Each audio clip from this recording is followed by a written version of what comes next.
Good afternoon, everyone, and welcome to this session titled The Language of Social Justice, featuring University Writing Program Continuing Lecturer Karma Waltonen, presented by the UC Davis Campus Community Book Project. My name is Megan Macklin. I serve as a program manager in the Office of Campus Community Relations at UC Davis, where I manage the book project. Thank you for joining. To begin, a couple of housekeeping items for today's virtual event. Today's event features captioning from Otter Live Notes. To access the transcript, click on the red live icon on the top left of your Zoom screen.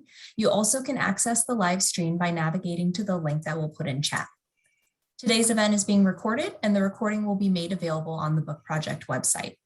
We encourage you to turn on your video. It's great for our speaker, especially to see faces. You're invited to ask questions or share comments in the chat at any point during the event.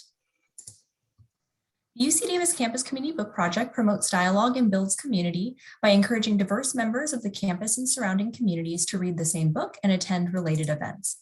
The Book Project, a signature initiative out of the Office of Campus Community Relations since 2002, advances the mission to improve both the campus climate and community relations, to foster diversity, and to promote equity and inclusiveness.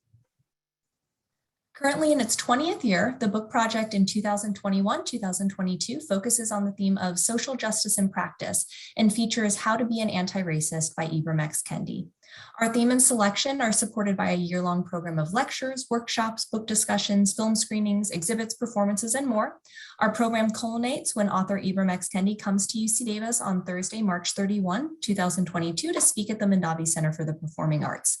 For more information about the book project, visit our website where you can find up-to-date event information, registration links, and other resources. We also welcome your involvement, students, staff, faculty, and community members in selecting the book project featured title and in planning our annual program. If you're interested in getting involved with the book project, please send us an email or refer to the book project website for more information. And now it is my pleasure to introduce today's speaker. Karma Waltonen is a continuing lecturer in the University Writing Program at UC Davis. She is the faculty advisor for the Stand-Up Comedy Club.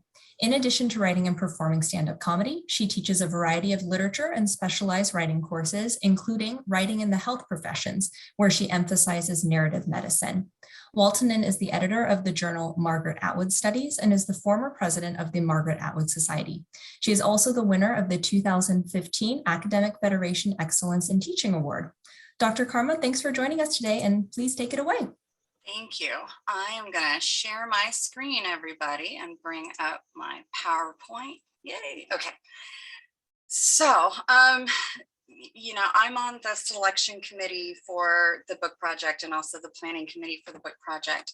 And when we were trying to figure out what kind of events that we would want to do, I thought one of the things that would work well sort of toward the beginning of our year would be a discussion about why we're paying attention to language and words, which is a lot of what Kendi is doing in his book, right? Explaining the terminology that he uses and why, you know, that language usage is shifting over time. And so I said, we should do an event like that. And I said, and I can do it, but of course, I want to, you know, make sure that I'm not ever just coming across as sort of like white lady talking about social justice. So I want to take a second at the beginning of the talk to sort of position myself. So I do teach writing and social justice. And one of the things that I think is important for all of us to understand about power is that, of course, it's not just sort of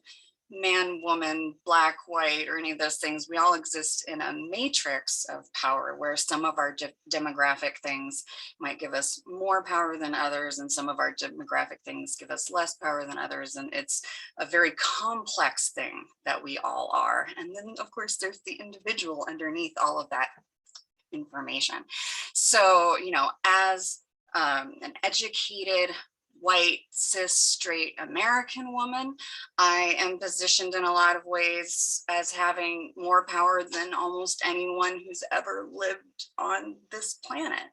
But at the same time, I have been the victim of sexism. I've been sexually harassed both at the workplace and at a university where I was an undergraduate. I was sexually harassed by one of the financial aid officers. So I've experienced that. I'm also disabled. And I grew up in problematic circumstances and poverty, and I'm a first-gen person. Because of some of the things that I went through as a young person, I had less than a 2% chance of ever getting a BA by the time I was 30. And I'm very lucky that I was able to get a BA and a couple of other things so that I could be here with you. But I say all this just to remember that, of course, it's not ever as simple as I'm a woman, so I'm oppressed, or I'm white, so I'm not oppressed. It's always more complicated, and I want us to keep that in mind as we talk today. So in talking about language, does not want me to move forward. There we go. It's catching up. Okay, so I want to talk about language in terms of thinking about how language influences the way we think. And I have two examples for that. One, when I was a little girl, and Ronald Reagan was president when I was a little girl, and the Cold War was still happening, and the USSR were our enemies. I heard President Reagan say that the Russians don't even have a word for peace, he said. And I thought that that was a true thing coming out of his mouth. It was not. Actually, I learned many years later, the Russian word for peace is Mir. That's the name of the International Space Station.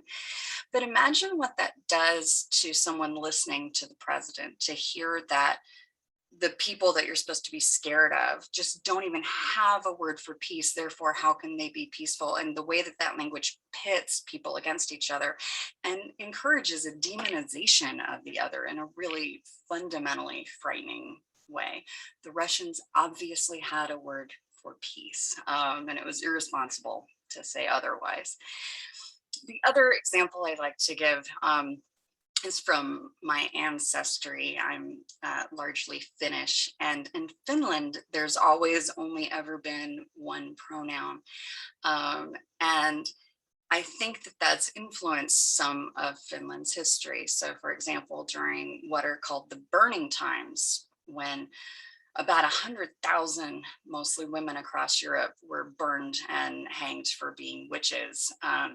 In Finland, only 14 people ever got killed for being witches, but it was an equal number of men and women, and that's the only place where that happened. And I think it's because in their language, a witch isn't a she, a witch is just a person. So anyone can be a witch. And then Finland led the way in terms of having female presidents and female politicians. And again, if president doesn't equal he in your language and the way language is used, then of course your mind can be more open to other things. And, you know, if language didn't influence thinking, then we wouldn't be using it constantly to try to trick each other. So some examples of that. In politics, we have something we call slanting, and that's when we present, instead of here's what's going on, we present our slanted view of what's going on. And we do that a couple of different ways. So denotation and connotation is one. Each word has a denotation, meaning a dictionary definition, but also a connotation, which is the social way that we understand that word. And so one of my favorite examples of this is advertising, marketing, and propaganda. Those words all mean the same things denotatively. And in fact, in other countries where propaganda doesn't have a bad connotation, they'll just call the marketing department the Department of Propaganda. In our culture, though, propaganda has this negative connotation where it always means that you're lying or something like that. But the definition is simply that you're giving someone information in hopes that they're going to do something, which is every advertisement. Which is so it is marketing. The email you might have gotten from Megan about the reminder that my talk is today was technically propaganda, but of course we're not going to refer to it as that in our society unless you have something against Megan or I or the book project, and then you would call it that. So watch when people call something propaganda. Is that just because they're trying to make you think this other person isn't being honest with you? Is that a fair way to use that word? The other thing we can think of is euphemism and dysphemism. And euphemism, most people know, and that's when you pick a nicer term than the term you have, but there is also dysphemism where you slant down. So, you know, euphemism is easy, of course, like on a dating site, you probably wouldn't want to say that you're fat. And so you'd say curvy or something like that, using that euphemism up. But we use euphemism and dysphemism all the time in our language. So there is a tax, for example, in the United States. It's an inheritance tax. If you as an individual inherit more than $11.4 million, you have to pay taxes on it. It's an inheritance tax. You get the first $11.3 million tax free. It's called the estate tax because it's part of a state law. But a few decades ago, a Republican strategist named Frank Lutz did a focus testing group and found that if they started calling that tax the death tax, that people would all of a sudden be against it, where they were for the estate tax, the inheritance tax. So we do polls every year, and polls will ask the population, are you in favor of the estate tax? And the vast majority say yes. And then like the next question is, are you in favor of the death tax? And the vast majority say, no, of course not. And it's the same tax, of course. And I've even had some people in my life misunderstand, because of the dysphemism so completely, that they'll actually think the death tax means that if your grandma dies, the US just sends you a tax bill before you can bury her, as if you can't have the funeral until you pay taxes because she died. But of course, that's not what it means. But when you call it a death tax, then you're messing with this. So we can see how once you dysphemism down into something, you can change public opinion on it. If Democrats wanted to do the same thing, they could, of course, change the name from estate tax to like the rich kid tax, right? And sort of like the Richie Rich Trust Fund baby tax. Say, are you for this? And the majority of people would say, yes, of course we're for this, while still thinking they're against the death tax. This is what we do in society, what we do in politics, and we all need to be really aware that people are choosing their words carefully. Sometimes, you know, that language has been through a focus group so that they can try to get us to respond in a certain way based on the words that they're using. As we think about this, I also want us to consider what it means to be politically correct. And so just some history on that. The term politically correct was actually first used with this meaning that we use it now in 1970. And it was used as part of intersectional civil rights, meaning it was specifically by Black women who were arguing, hey, if we're working towards civil rights for Black people, can we please stop having misogynistic, sexist language in this movement, that it's not enough to fight for Black rights if you're still demeaning women. And so politically correct language started being used to talk about that. There was a huge backlash that really hit in the 90s. And I remember this. There would be like sketch comedy skits and comic essays and stand up, and people would go, oh, these politically correct people, they're never going to let us use the word man again. We'll have to call a manhole cover a person hole cover. And of course, no one was arguing to change the name of a manhole cover. They were simply saying, call people by what they want to be called, and, you know, use a correct term for something. But people built that straw man of, oh, surely they're going to insist on us using language that's just preposterous. And so they made politically correct language seem like a bad thing. That backlash, of course, continues today. And if you turn on 24-hour news, you'll see nothing but some days discussions of this, no matter which of the channels you're on.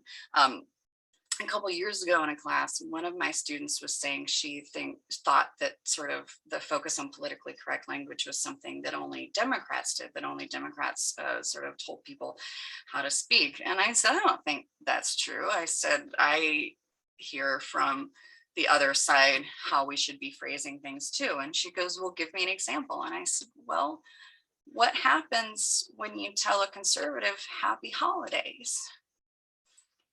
And she went, my cousin sent my grandparents a Christmas card that said happy holidays, and my grandparents haven't spoken to her. It's been 3 months. And I said, yeah, well, I said, that's also a politically correct. It's just the politics changes. It's still insisting that you use a particular kind of language. And of course, for me, that's just like, because we have so many holidays. I mean, even within Christmas, there's more than just Christmas Day. There's Christmas Eve and there's Epiphany and there's all of these other things. And so to say, no, we can only wish this one day, for me is kind of silly. But for the other side, it's an attack on Christmas and Jesus and God if you say happy holidays. So we're all thinking about language. It's not just one party or the other that has an idea about how we should talk about things, or whatever that's worth. I want to talk for a second about sort of names and labels, because as a word person, I'm always interested in how language changes. And I think too often with the words that we use, we forget that we didn't always have all of the words that we're using now, and that many of the words that we're using now have changed over time. So a really simple word that we take for granted in every way, teenager now, that wasn't really a word until the 1940s.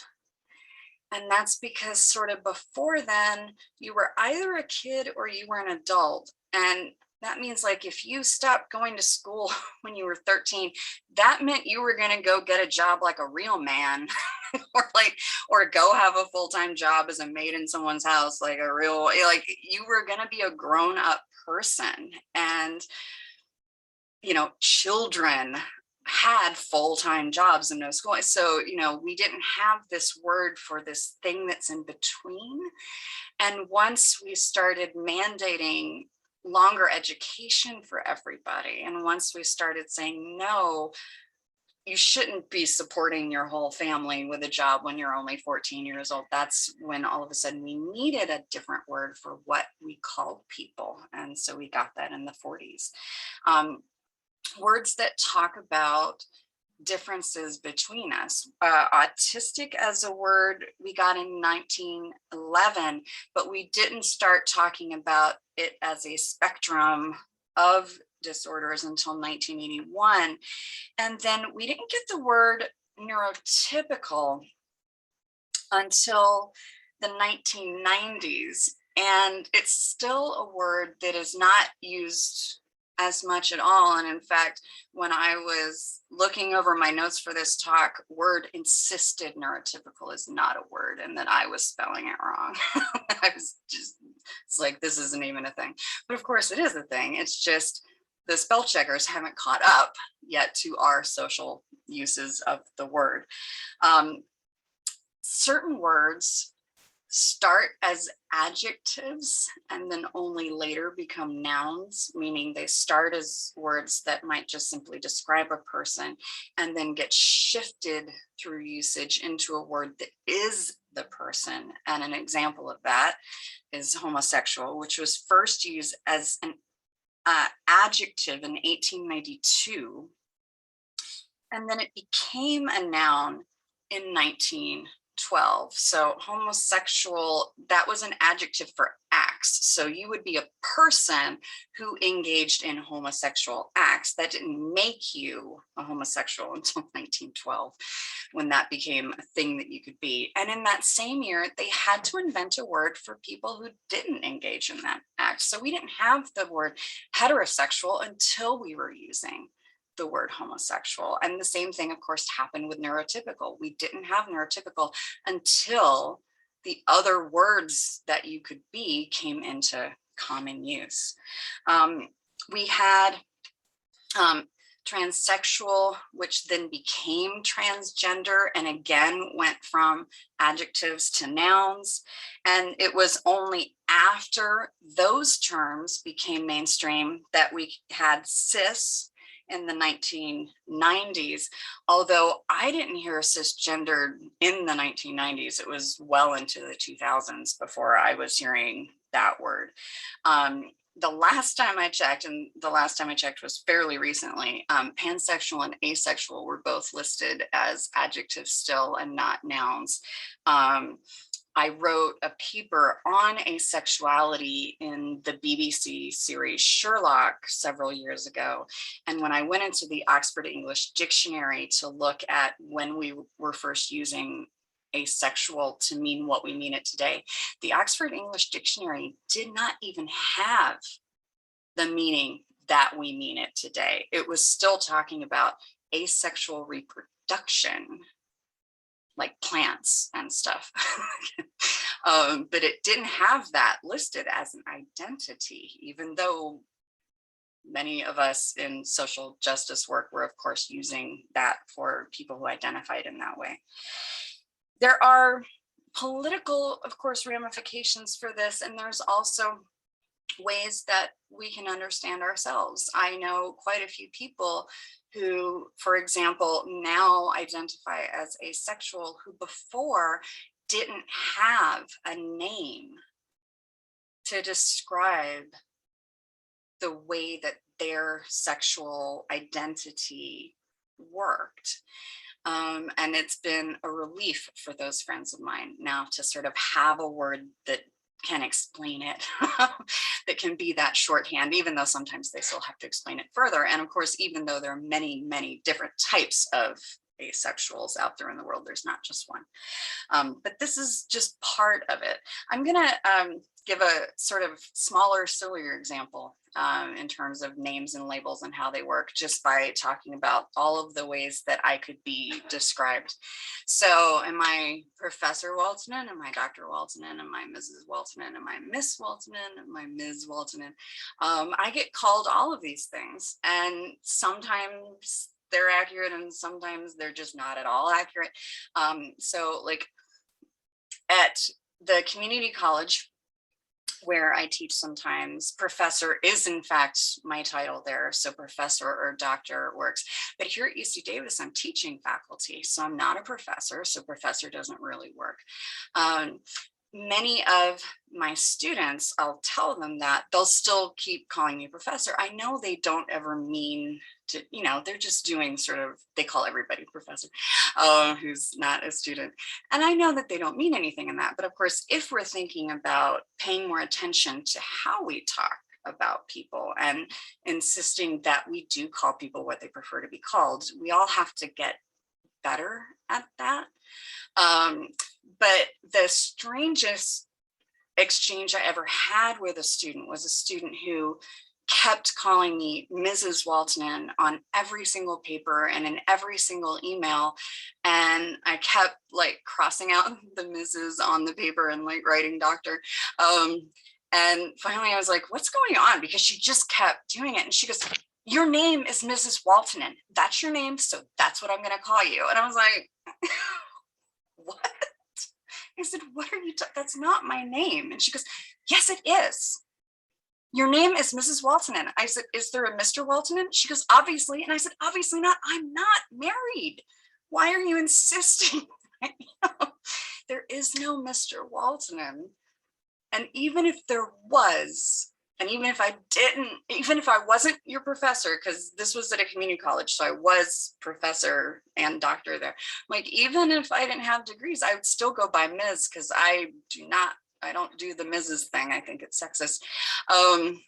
And she was just like, no. And I said, plus, you know, you're supposed to, if you go by old fashioned etiquette, you're supposed to always call someone by their highest title.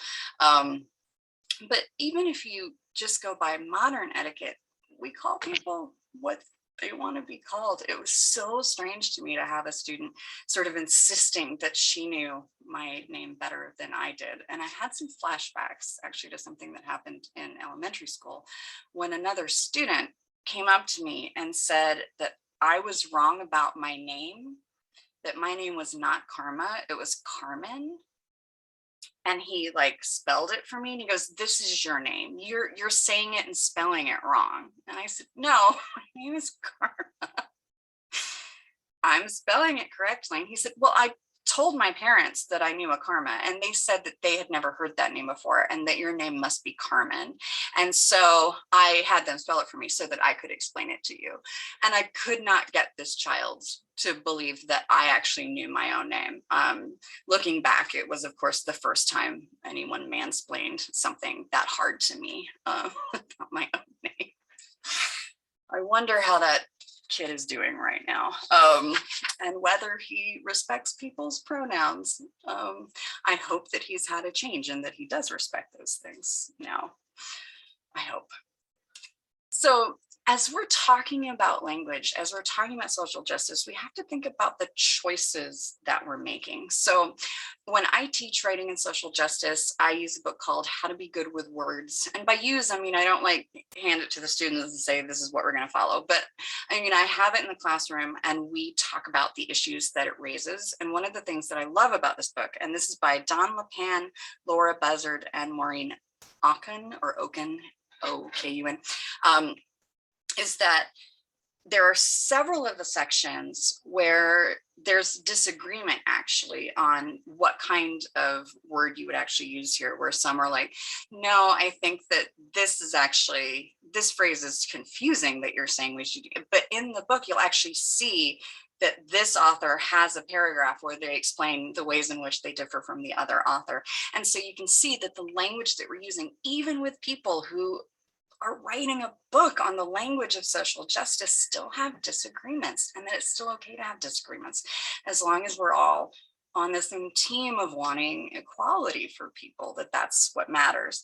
Kendi's book, as I mentioned at the beginning, is just full of him talking about the rhetorical word choices that he's making. So for example, the whole premise of the first part of the book is that it's not racist versus not racist, it's racist versus anti-racist, to emphasize that it's not enough to just not be racist, that if you aren't actively fighting racism, you're passively enabling racism, and that's not a good idea. Kendi says he doesn't want to use the word microaggressions anymore. And this is something that I actually disagree with him on. And again, it's okay for us to disagree on this. Like if we go back to the example I was talking about with my students, like when my UC Davis students call me professor, they are not at all meaning to insult me. In fact, they're meaning to treat me respectfully by having the word prof or professor there, that they're completely attempting to be respectful. At the same time, they're not using, the word that I said was more accurate or preferred, which is doctor. And so surely that's the tiniest little microaggression. Kendi says, no, it's aggression always. And I'm like, no, because I can think of instances like this where it's not aggression. Now, the student who was insisting that I was Mrs. Waltonen and that she knew more than I did about my name, yeah, that's aggression. And for me, there's a middle ground. Kendi and I can disagree about that. And that's fine. Kendi talks about how there's a difference between demonstration and protest and how one actually leads to change. He talks toward the end of the book about the phrase institutional racism.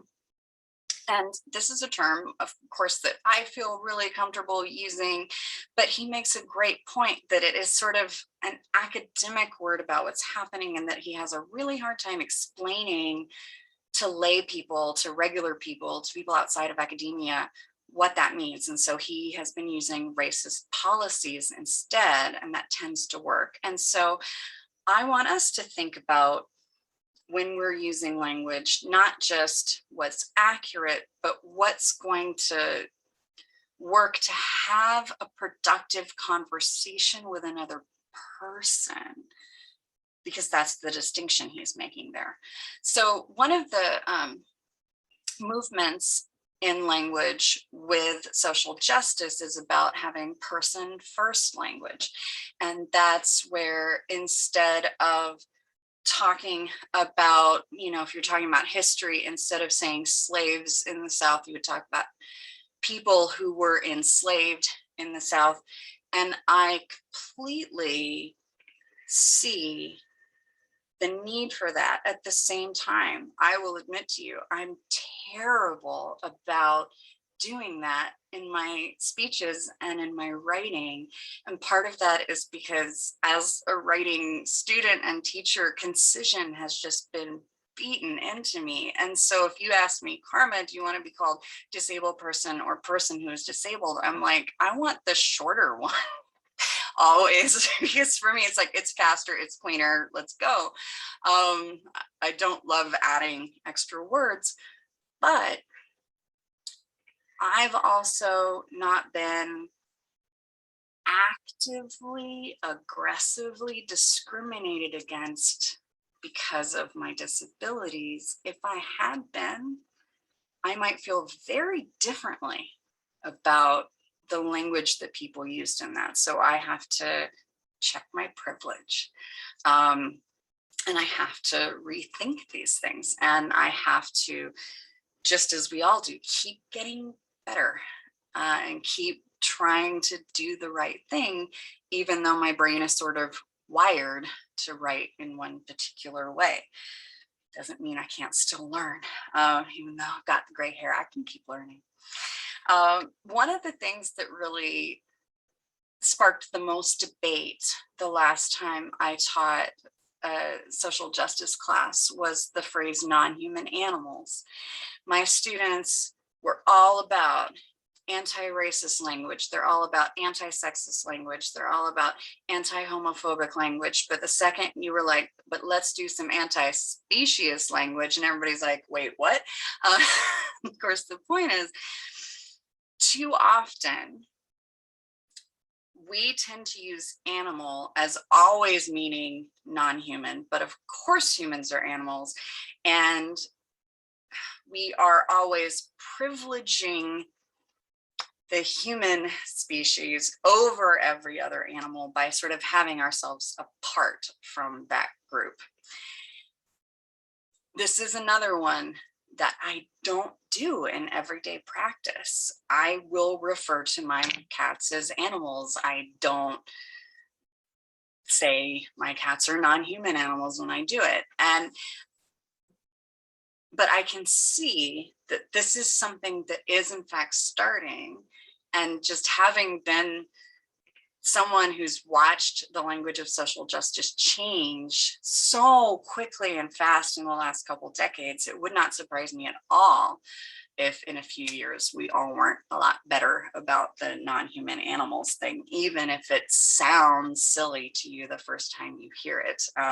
All of the new words sound silly the first time you hear it, and then you go, oh wait, but there is a good point there. And then it gets in. When we think about choices, we have to also think about accuracy and perception. So this is something I talk about with my health science students, with my other students who are talking about demographics. Like if I was talking about in a health science paper, why Caucasian people, why white people have better health outcomes than people of color. Am I using the word Caucasian or am I using the word white? And then what do I mean by either of those terms? Because if I just look at the language of the US federal government, for example, all Hispanics who aren't Native, Asian, or Black are Caucasian, are white by legal definition. That's not how we use those words in this country. So if I'm writing the paper, I need to drop a note. And I also need to know how my source is using that. Like if I'm looking at a study, well, when they say X percent of Caucasians, who are they counting in X percent of Caucasians? Then what am I doing? Of course, what country it's in changes, because if I'm looking at a study from Mexico instead of from the US, I can't put the American colloquial understanding of race, because we, in just regular use, think of everyone who's Hispanic as brown, but of course that's not how it works in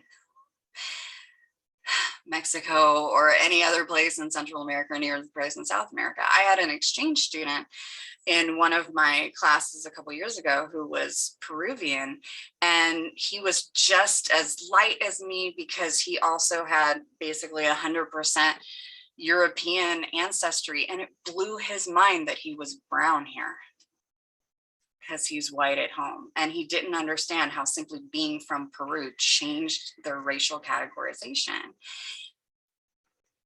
All of racial categorization is just BS that we make up anyway, and the categories shift and they're super confusing. We can't stop talking about it though, because I can't enact anti-racist policy if I pretend that racial discrimination doesn't exist or that ethnic discrimination doesn't exist. So we have to keep fighting with these words until we get things equality centered, and then maybe we can let some of that go.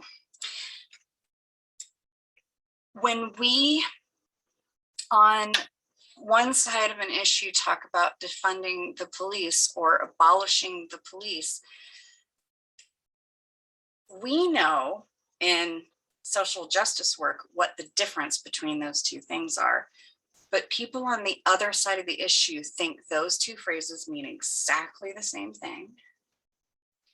And even if you convince them that defund the police doesn't mean abolish the police, they still usually think that defund the police doesn't mean what we think it means. They think it means we just take all the money away, and then like cops have to get not paid at all or something, which of course is not what it means. I don't think that either of these terms work really well in changing people's minds or in actually getting legislation done, because they're misunderstood so much. I don't have a different term though. And that's why this is really hard. I do not know how to better describe defund the police if that's what I want to do, because describing it in any other way takes many sentences. So I don't know how to put it on, you know, my plaque when I'm marching with my poster kind of thing. And this is what we have to keep trying to figure out if we want to change minds. What's the better way to say it to actually get the rest of my family, some of whom are police officers, to actually debate with me instead of just assuming that I want, you know, them to all lose their jobs or something. This is why it's tricky, and this is why language matters. So what I would like us to think about and to remember as we are working through this is, first, that we're all on this journey, and it's okay if other people don't come to the same end of the road that you come to, right? That if we're working to, for example, look at how to better protect citizens, that if one person wants to defund the police and the other person wants to abolish the police, that doesn't mean that we're complete enemies who can't work together on making changes in our justice system. And we also need to remember that all of the things that we know, right, that we should be respecting pronouns, that we should be doing this, we had to learn at some point too. And so when we encounter people who aren't familiar with what this phrase means, or why this phrase is something that maybe isn't something that we should use anymore, instead of jumping all over that person, we should remember, hey, we had to learn it too. We weren't all born 100% woke, and we've all made mistakes along the way. So we need to remember to have that bit of patience. We shouldn't fight like we're opponents when we're actually on the same team fighting for anti-racist policies. Kendi talks about this toward the end of his book, and I'm putting one of his quotes up here. We can care more about the moral and ideological and financial purity of our ideologies and strategies and fundraising and leaders and organizations. We care less about bringing equitable results for people in dire straits, as we say we are purifying ourselves for people in dire straits, as our purifying keeps the people in dire straits. And of course, what he means by that is that if we demand that everyone we work with in social justice agrees 100% with us, we're not going to get anywhere, because you can have differences of opinion, but still be on the side of equality about how we're going to get there. Or, you know, maybe there's a law that we're working on and that law is not going to solve 100% of the problems. It's only going to solve 95%. And so is that still a good idea to at least fix 95% as opposed to not passing the law at all and doing, you know, we need to be able to come together and help each other rather than just completely shutting our movements down because we can't build a team of people who agree on every little thing. The other thing we need to remember is that we are all using language right now that will be considered politically incorrect one day. Every single one of us, because that's how language changes. We are all doing things that will be considered wrong. We're all using strategies that will be considered wrong. People, just like we look back at what people were doing a couple decades ago and we're like, how terrible they were. People are going to look back at us and see the same thing. And so we need to remember that this is about all of us growing all the time. All the time, as hard as that is. And one of the examples I would like to give about this is actually something that happened at Davis a couple of years ago, before we wrap up. So we had invited a speaker, Dan Savage, to talk at the Mondavi Center. And Dan Savage is a proponent. He is anti-racist and he's anti-sexist and he's anti-homophobic and he fights for equality on all fronts. Many decades ago, when lots of people were using the T word, and I might have to say it here just so people know what I mean, but tranny, while Dan was fighting for trans rights, he was using that same word that a lot of people were using. And then people started saying, we shouldn't be using this word anymore because other people are using it as a slur against people who are transsexual, transgender. So Dan stopped using the word. Decades later, he was going to come here and a group of students said, several decades ago, Dan Savage used this word, he should not be allowed to speak here. And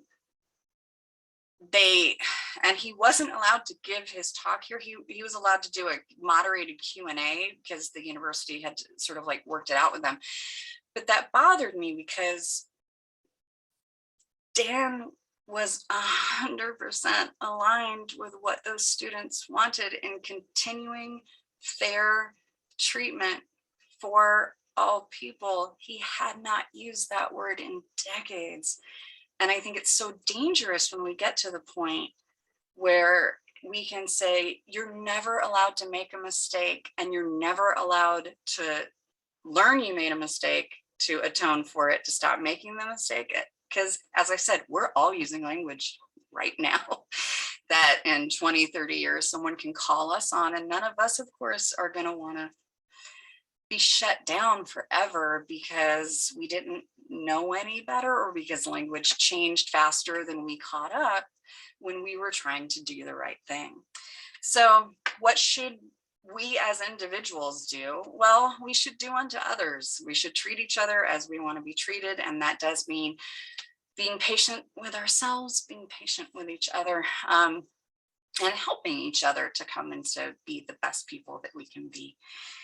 And also just ask if you are curious about what term someone would prefer or what pronoun they would use or how to pronounce the name or whatever it is, just ask. And again, as long as we're patient with each other, that's going to work just fine. So that's my little talk.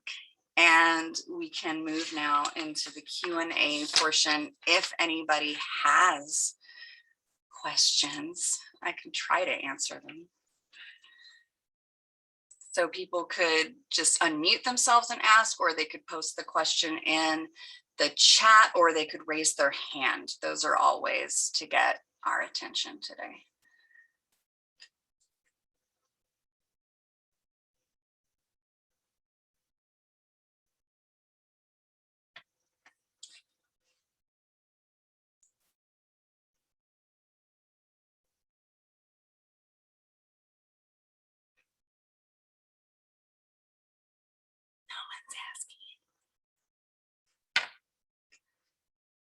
I gotta thank you. That's fine. And of course, there don't have to be any questions. I just want to make sure if someone does have a question, because I know I went through everything kind of fast and I didn't give examples of everything I could have given examples of.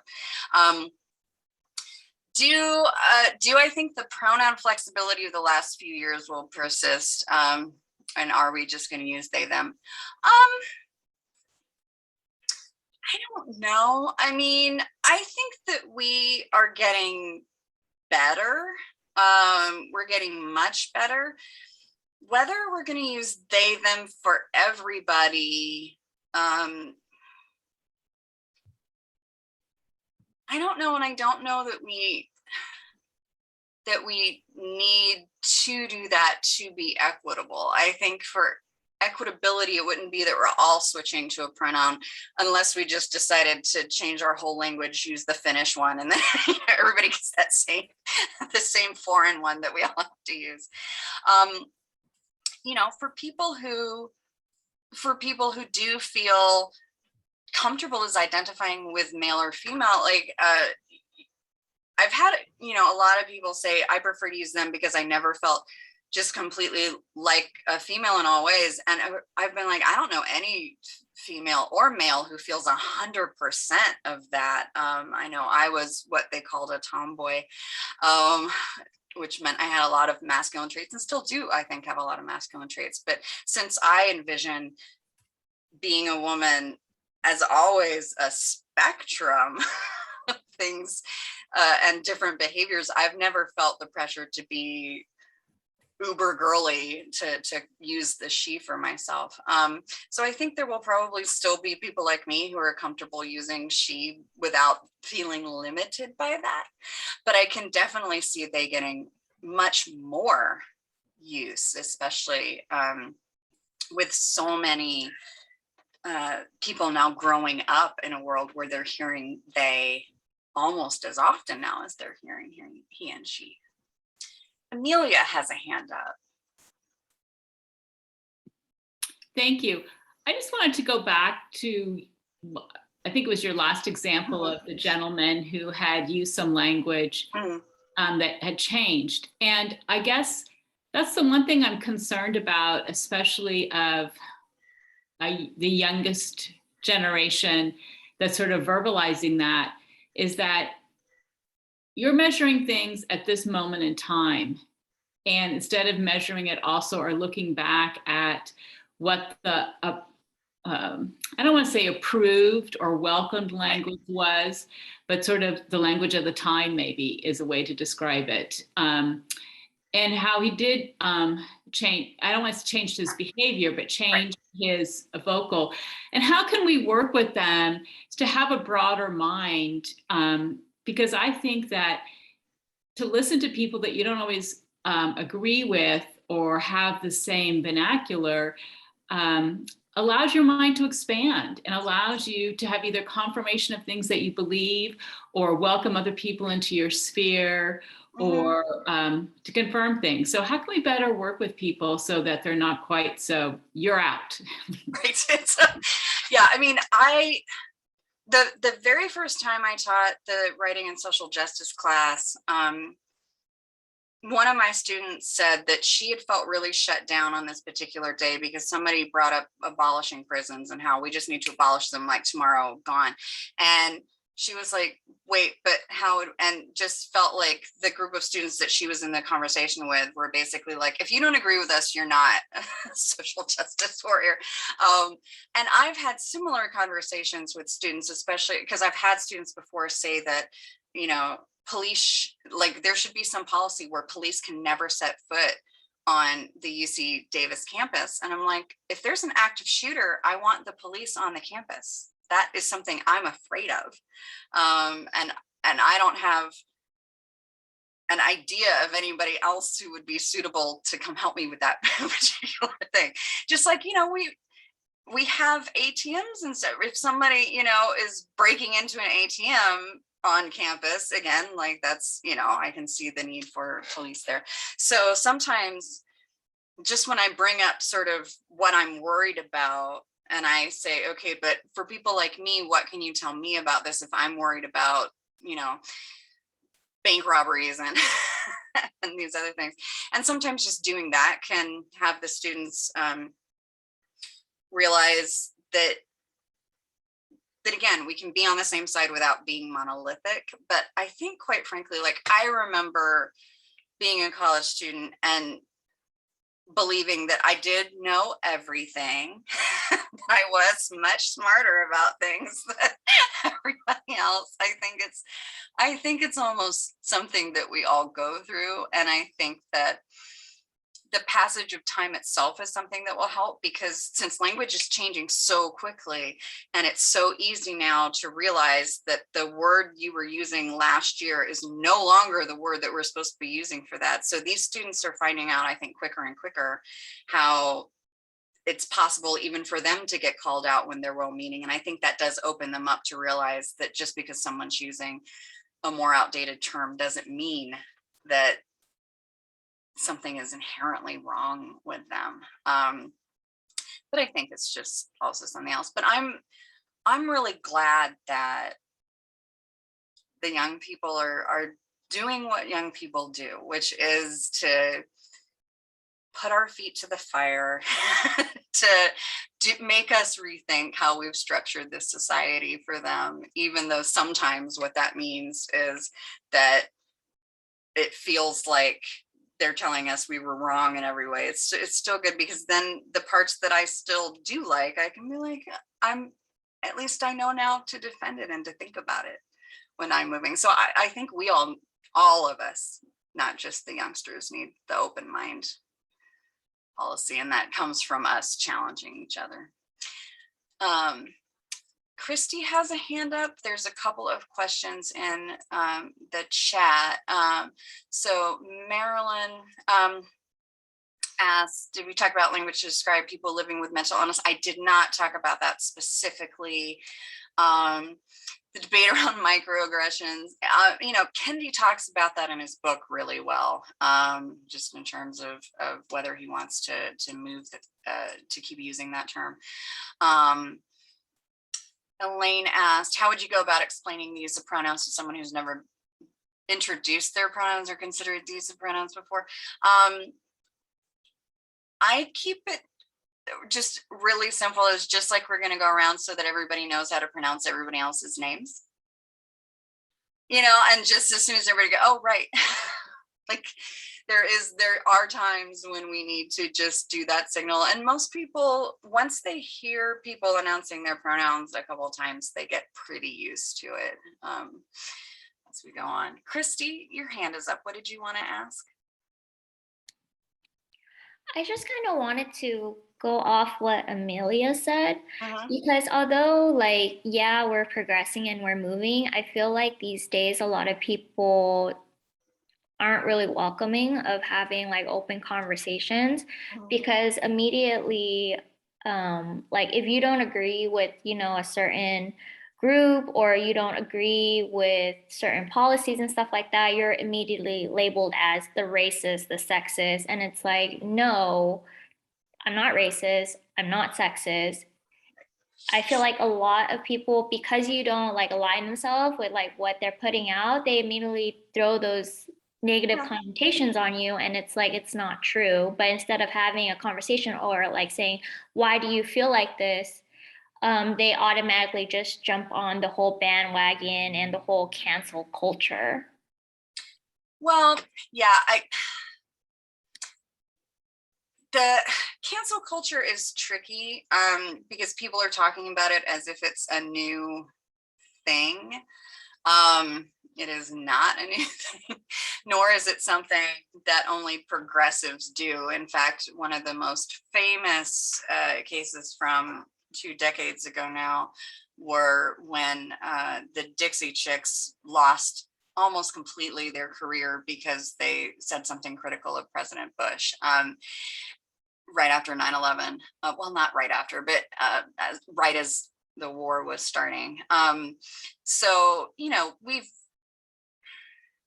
we've been judgy about how other people talk way before now, and canceled people way before now. But I think that, and I feel like in disagreements that I've had people say, oh, well, if you're not agreeing, then you must be. And I have felt unfairly, you know, identified in that way. But it's also important to understand that I have generalized too. I'm sure I've taken people's words out of context too. It's why I have to remind myself to be patient and careful, and to just try to keep talking. I think if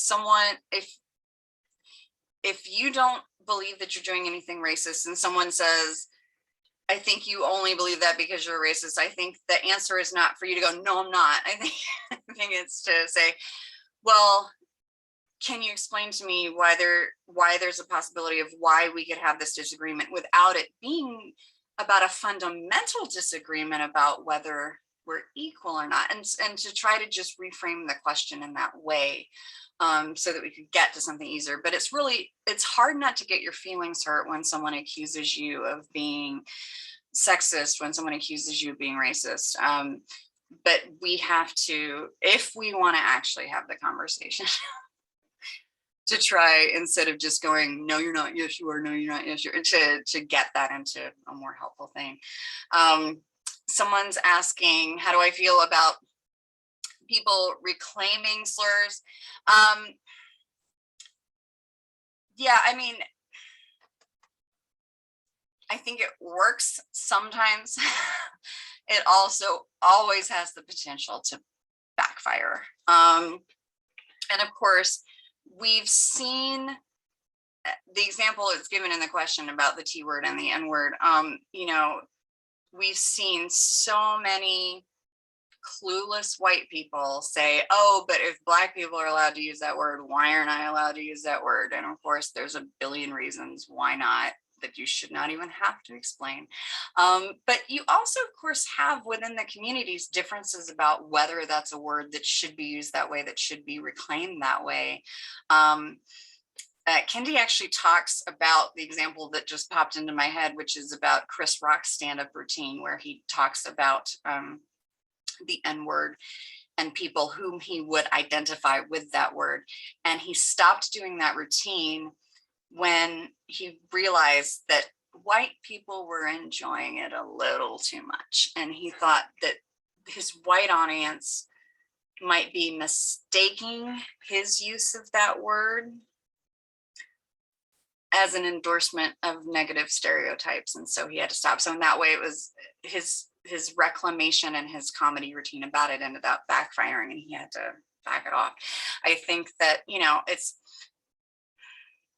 I think just like, you know, I will talk about being disabled, and then I'll use the words that, you know, probably other people should not use, like cripple kind of thing. Denotatively, I am crippled in some ways, but cripple is not a word we're supposed to use anymore, because some people used it as slurs for disabled people for so long. It became a bad word and it wasn't a bad word, which is how language changes. And of course, I feel comfortable only using that about myself now. I wouldn't use it even for another member of my community, though I know other members of my community who also, again, use that word for themselves, but not for other people. And that's, to me, it feels an awful lot like, you know, if you're part of the family, you can criticize the family. But nobody better talk about my mama that isn't related to her, which is tricky. I think we're out of time, but this was fun. Thanks so much, Dr. Karma, and thanks for everyone for joining us. Really appreciated your talk and the conversation that followed. I want to remind folks that the recording of this talk will be made available on the Book Project website. And as folks are leaving, I also want to share some information with you about some of our upcoming programs. So hoping that folks will be able to join us for our next virtual Book Project program next Monday, October 25th at 4 p.m. via Zoom. We'll be welcoming psychologist Dr. Carolee Tran to talk to give a talk on celebrating our humanity, where she'll be talking about her work and also her book, The Gifts of Adversity. And as folks are leaving, I'm going to leave up a QR code and a web address for you to share your feedback on today's event. So certainly do welcome folks to fill out this survey about your experience with this event as an incentive, and thank you for your participation in the survey. At the end, you'll have an opportunity to enter into a prize drawing for a ticket to see this year's book project featured author, Ibram X. Kendi, at the Mondavi Center on March 31st. So again, thank you so much for joining us today and hoping that everyone has a wonderful afternoon.